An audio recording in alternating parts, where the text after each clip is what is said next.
everybody, and welcome to this episode of Rise Up, Ignite Your Life podcast. And today we are going to be talking about threshold. What is it and why does it matter? So, how many of you have signed up for a course or a program or even therapy in the past and struggled with the ability to complete it?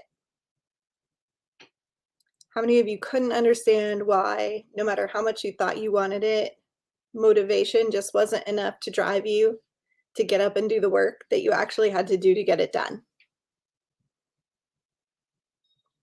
I'm going to throw a few statistics at you that will probably shock you. The average person tries around 126 fad diets throughout the course of their lives. Most of them only succeed for 6 days. Completion rates for online courses generally average about 13%, though this statistic varies widely depending on the source. This will give you a general idea how often we like to start things and we don't finish them. Every time you've done this giving up on something thing, you probably wound up feeling like a failure, and it reinforced for you that you're stuck in whatever situation you wanted to change. You can't do it.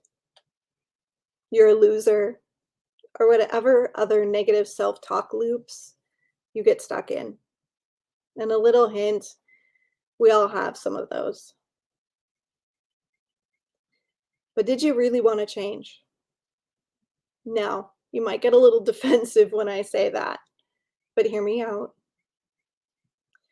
So many times the idea of change comes from outside pressures, the diet industry, society, your parents.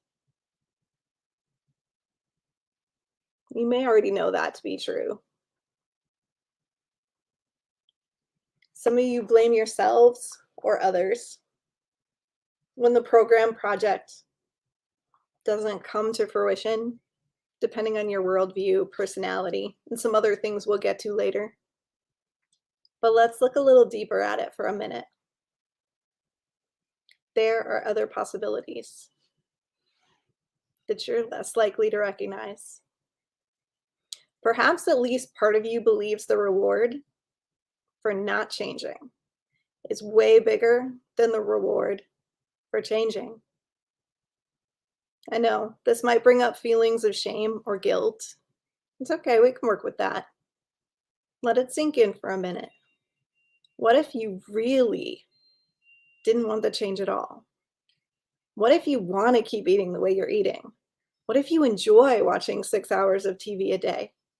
What if you don't like exercise and you have no desire whatsoever to go outside and get some fresh air?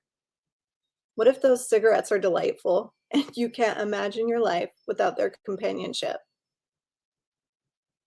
What if your trauma reactivity keeps you safe and the unknown is scary? There are hundreds of possibilities we could look at here. This is where the idea of threshold comes in. Threshold is a predictive marker. And you can use it to determine if you're ready, psychologically prepared, and actually deeply wanting change.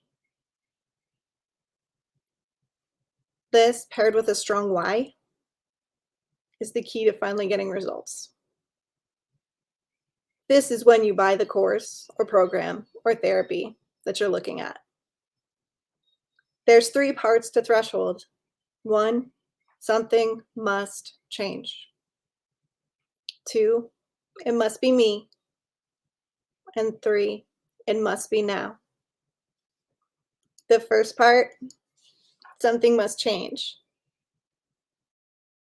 only happens when the price of not changing outweighs the benefits of staying where you are.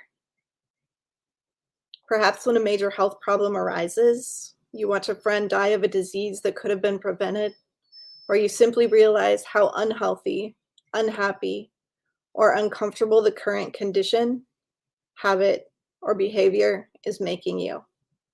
This is the light bulb moment where you begin to see a light at the end of the tunnel. There's something more, better, or different. And it isn't right here where I am.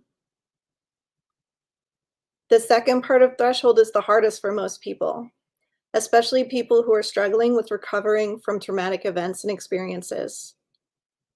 It must be me. This statement is often misunderstood to place the blame on the victim or to suggest whatever or whoever was responsible for the place we are currently is getting off the hook somehow.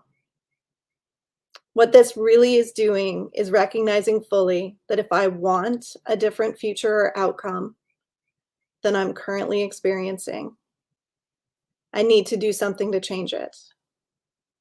This is the point when the truth, unfair or unfortunate as it may be, is fully understood.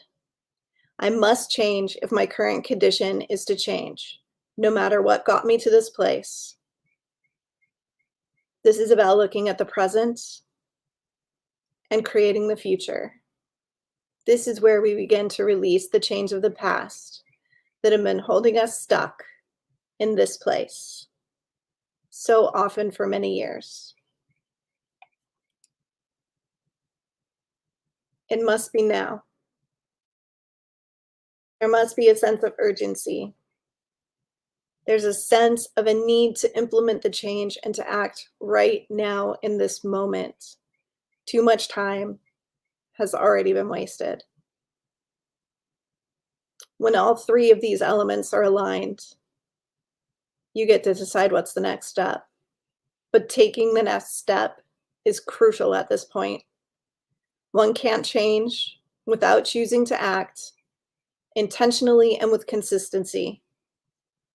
Make the commitment to yourself. Set realistic and achievable goals.